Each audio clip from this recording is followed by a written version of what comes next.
because anger and frustration and control and hatred and envy and jealousy and insecurity and unworthiness and guilt and shame and suffering and depression, those are all derived. Those are emotions that are derived from the hormones of stress, and psychology calls those normal states of consciousness. Those are altered states of consciousness. Because in stress, the physiology is that we're knocked out of homeostasis, we're knocked out of balance because we're perceiving some threat, some danger, some emergency. And so the stronger the emotion you feel to whatever stressor there is in your life, the more you pay attention to it. And so in time then, you have to keep your attention on all the important elements in your life. So you sit down to do a meditation, and when you're living in stress and you're living in survival, there's only 3 things that are important in that moment. Your attention is on your body because you got to preserve it. Your attention is on something in your environment, and what's in your environment? People, objects, things, places, and you're very preoccupied with time. And when you're in stress and you're in survival, the brain goes into a default mode, and it's naturally trying to predict the next moment based on what it's learned in the past.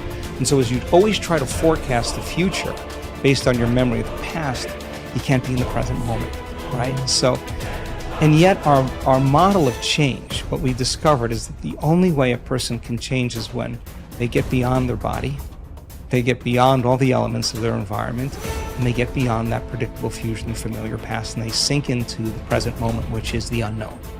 So if you can't do that because of the hormones of stress, most people will sit down and they'll say, okay, I'm going to close my eyes, I'm going to start this process where I'm going to rehearse how I'm going to be today, and they start thinking about their cell phone. They start thinking about all their emails, and they start thinking, I can't meditate. There's something wrong with me. It's my mother's fault, And they actually believe that thought to be the truth, and then they get up and they actually reaffirm it and say, I can't meditate. Now, I can tell you that if you are willing to see that thought as just a thought in your brain, and you're curious what's on the other side of that thought, yeah, you're going to feel uncomfortable. But if you had some tools and skills to apply, and you were able to take your attention off your cell phone and settle your body back down into the present moment, that would be a victory. And then your body would say, come on, you gotta feel a little frustration now, you gotta be impatient, you gotta be judgmental, come on, that's what you always think, that's how you always feel. And you, like an animal, you settle the body back down into the present moment, and you tell it it's no longer the mind, that you're the mind. That's a victory. Then the body says, hey dude, you're super busy, you got a lot of things to do, you got a lot of people to see, you got a lot of places to go, you got a lot of things to do, and you've been doing the same thing every day. Your body's going to want to get up and do something. You're going to want to quit because your brain's telling you that you can't do this. If you had the awareness to settle the body back down into the present moment, you would be executing a will that's greater than the program, because most people lose their free will to those programs, and it's that tedium in the beginning that is an uncompromising will, where you keep training the animal to stay, to take all of its attention off the environment, to get beyond all the cravings, the feelings, the habits of the body, the drives of the body, and catch yourself defaulting to that predictable future, bringing the body back into the present moment, siphoning energy back, your attention into the past based on those familiar emotions of the past. We've discovered that if you're willing to do that for just a few days, you could actually liberate an enormous amount of energy from your body. You go from particle to wave, from matter to energy, and you're literally transmuting those limited emotions into elevated emotions, and something really beautiful happens if you're willing to fire the crucible and sit through that long enough. All of these emotions move, that energy moves right up into the heart, and a person starts falling in love with life. They start feeling this state of gratitude, this gratefulness to be alive, this ineffable word of relaxed and awake. And something really magical happens when we've discovered this little simple thing. When that energy makes it to the heart, there's only one place it wants to go, and it goes straight to the brain. So the person starts relaxing into their heart when they feel this feeling, and the more they relax into the heart, the more their brain all of a sudden starts becoming aroused. And they start going into these elevated gamma brainwave patterns. Now, gamma is not unconscious. Gamma is actually super conscious. It's actually super aware. You're outside the program now.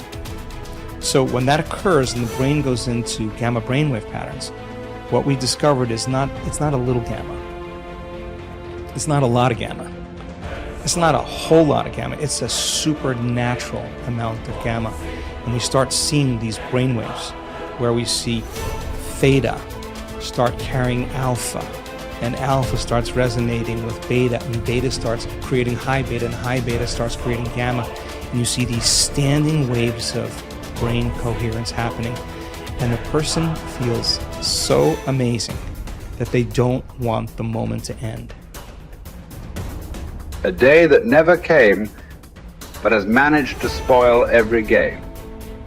One day that takes all the blame, the basis of all fear and shame. Cripples the blossoming of the life's flame. A spoiler that makes life a dream.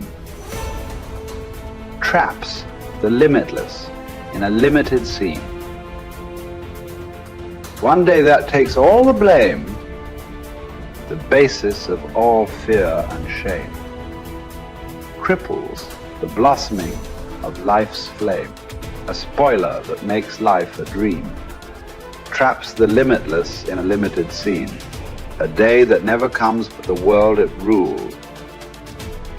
Tomorrow never happened to anybody, but the idea of tomorrow has robbed people. A huge mass of people of their life. Just the idea. Nobody ever touched a tomorrow in their life. Nobody ever experienced one. Nobody ever saw one. Just the idea completely robs people of everything that could be life. You can only behold now. You can never behold tomorrow. Not because it's out of reach, because it doesn't exist. You can only imagine tomorrow. You will never behold tomorrow. Never ever.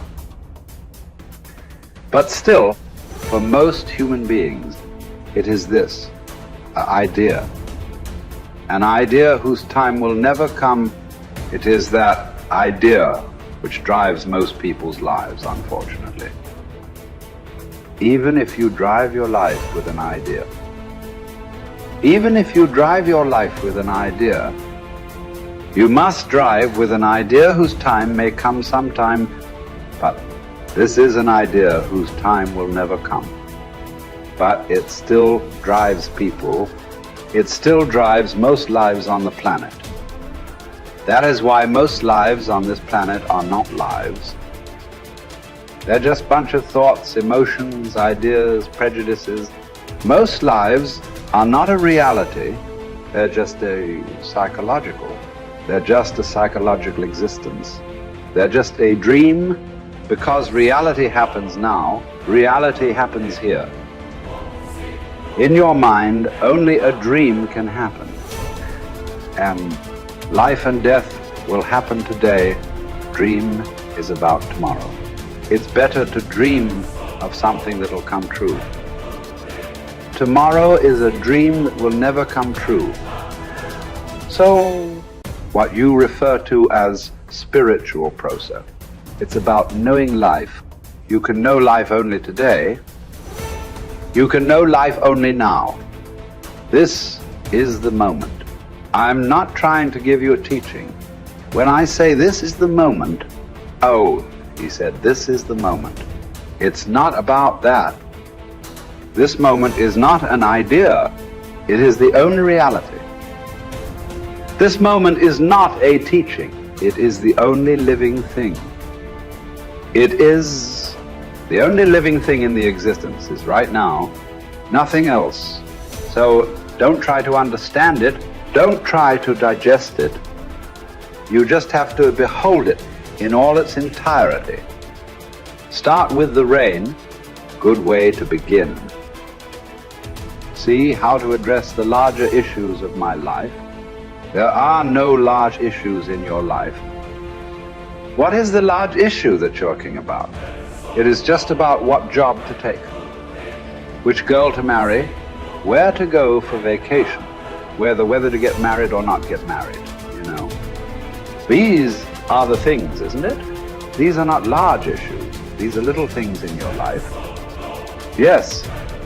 Oh, is it just a small thing whom I get married to? I'm not saying it's a small thing, but as an issue, it's a small issue. Little issue as a consequence to your life. Yes, it has many things. But this is something that human beings have done for millions of years. We have enough experience on these things, isn't it?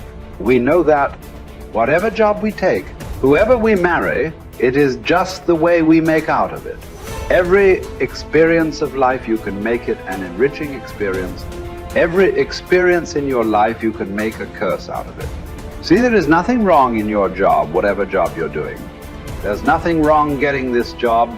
There's nothing wrong in losing this job. There is nothing wrong in getting married. There's nothing wrong in getting divorced. There is nothing wrong in not getting married. There is nothing wrong in anything. There is nothing wrong in this or that, but it is just that you make misery out of it. That's wrong. You do this, you make misery out of it. If you do that, you make misery out of it. That's what is wrong with you. So you got married. Is it wrong? That's not the point. There's nothing wrong with it. You did not get married. Is it wrong? No, there's nothing wrong with it. That's wonderful too. You got divorced. Is it wrong? No, that's also wonderful. It is just that you make misery out of everything. That's what is wrong. You just address that one issue, everything will be settled. That's what we are looking at. How not to make misery out of everything? If this one thing is settled, everything is settled, isn't it? Yes. If you know how to walk through this world joyfully, through marriage and divorce and celibacy and everything, if you know how to walk through this joyfully, what is the problem? Whatever you do is beautiful, isn't it? If you don't even know how to be happy, don't have such goals as realization. They are very far away from you. Happiness is not just a state of mind, it is just the basis of the quality of life that you live here. Is it such a small thing, happiness? Oh, it's just a state of mind, is it a small thing? So, biggest issue, isn't it? If you are capable of going through this world joyfully, then you could talk about going beyond. If you are not even capable of going through this joyfully, talking about beyond is no good. There is no way. I'm telling you, there is simply no way. For a person who is constantly creating inner battles all the time, how will he deal with the bondages of life? How will he transcend that? There's no question. It doesn't arise in your life. So first thing is working towards to be a blissful human being. If that happens, the rest becomes very simple. Because a blissful human being, once your happiness is not at stake, anything that's needed you will do, isn't it? Right now, you cannot do what's needed because always your happiness is at stake. You are thinking which is the right thing to do, which is the right thing to do. There is no right thing to do in your life. There is no wrong thing to do in your life. If you know how not to make misery out of everything that you do, whatever you are doing is the right thing. If you are making misery out of everything that you do, everything that you do is a wrong thing. So that's the only issue you have to look at. Others are all petty things. What does it matter which way you do it?